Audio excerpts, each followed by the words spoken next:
Obsessive Compulsive Disorder atau disingkat OCD adalah gangguan yang menyebabkan pikiran obsesif dan berulang.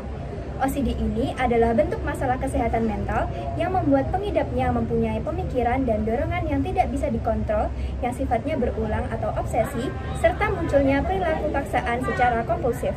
OCD merupakan salah satu gangguan kepribadian kelompok pencemas atau ketakutan.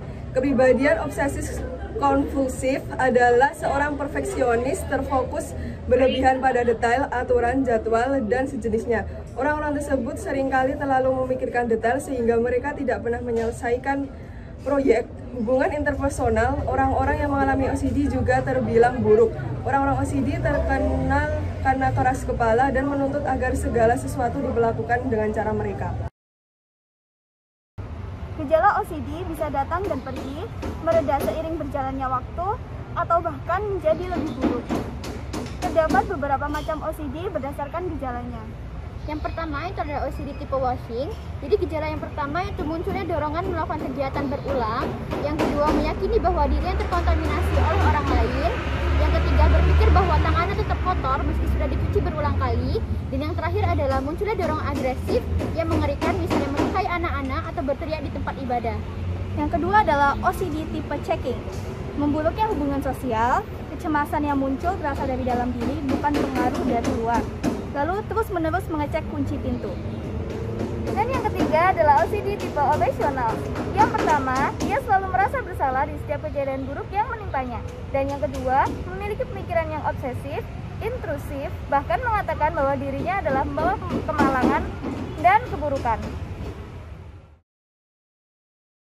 Gangguan OCD tidak ada kaitannya dengan karakteristik kepribadian seseorang. Pada individu yang memiliki kepribadian OCD cenderung untuk bangga dengan ketelitian, kerapian, dan perhatian terhadap hal-hal kecil. Sebaliknya, pada gangguan OCD, individu merasa tertekan dengan kemunculan perilakunya yang tidak dapat dikontrol. Berikut adalah penyebab gangguan OCD. Yang pertama yaitu genetik atau keturunan. Mereka yang mempunyai anggota keluarga yang mempunyai sejarah penyakit ini kemungkinan berisiko mengalami OCD. Yang kedua adalah organik. Masalah organik seperti terjadi masalah neurologi di bagian-bagian tertentu otak juga merupakan satu faktor bagi OCD. Kelainan saraf seperti yang disebabkan oleh meningitis dan encephalitis juga adalah salah satu penyebab OCD. Pada gangguan obsesif kompulsif, psikoterapi kognitif akan lebih utama untuk mengurangi gejala. Hal ini dikarenakan kompulsi atau perilakunya disebabkan oleh pemikiran obsesifnya, sehingga apabila pemikiran obsesifnya dapat diperbaiki, maka dapat diikuti dengan perbaikan gejala kompulsinya. Dukungan sosial dapat membuat individu OCD merasa lebih baik dalam segala hal, seperti meredakan disfungsi kognitif, penurunan tingkat kecemasan, kesulitan, dan emosi negatif karena mereka menerima informasi terkait obsesi dan kompulsi yang tidak mereka pahami sebelumnya.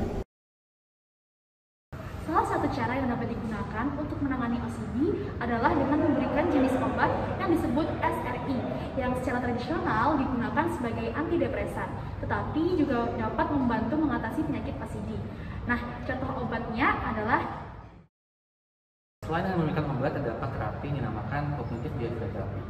Terapi ini memanfaatkan perubahan dari pola pikir untuk mengurangi kesulitan psikologis dan juga perilaku maladaptif.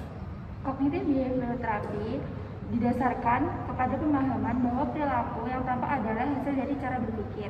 Dengan intervensi kognitif, maka akan dapat mengubah cara berpikir, merasa, dan berperilaku. Terapi perilaku kognitif atau kognitif behavioral therapy menggunakan teori dan riset tentang proses-proses kognitif.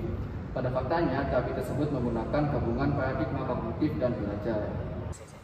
Para terapis perilaku kognitif memberikan perhatian pada peristiwa-peristiwa dalam diri, pemikiran, persepsi, penilaian, pernyataan diri, bahan asumsi-asumsi yang tidak diucapkan atau tidak disadari, dan telah mempelajari serta memanipulasi proses-proses tersebut dalam upaya memahami dan mengubah perilaku bermasalah yang terlihat maupun tidak terlihat. Terapi perilaku kognitif atau cognitive behavioral therapy ini berusaha untuk mengintegrasi teknik-teknik terapeutik yang berfokus untuk membantu individu melakukan perubahan-perubahan, tidak hanya perilaku, tetapi juga dalam pemikiran, keyakinan, dan sikap yang mendasarinya. Terapi kognitif behavior ini memiliki asumsi bahwa pola pikir dan keyakinan mempengaruhi perilaku, dan perubahan pada kognisi ini dapat menghasilkan perubahan perilaku yang diharapkan. Berikut rincian dari aplikasi intervensi kognitif behavior terapi yang dibagi menjadi 3 tahap, yaitu yang pertama ada teknik relaksasi. Tahap ini merupakan tahap pembuka yang berisi kegiatan membangun kenyamanan bagi subjek.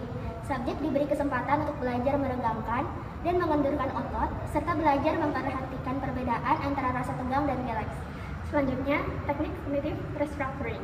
Tahap ini bertujuan untuk mengurangi tingkat kecemasan subjek yang disebabkan oleh pemikiran-pemikiran negatif dan menggantikannya dengan pemikiran-pemikiran yang lebih positif. Kemudian, teknik exposure with response prevention dalam tahap ini. Subjek dihadapkan pada keyakinan bahwa subjek harus melakukan perilaku yang dilakukannya dengan waktu yang lama secara berulang-ulang. Namun, subjek dicegah untuk tidak melakukan perilaku tersebut.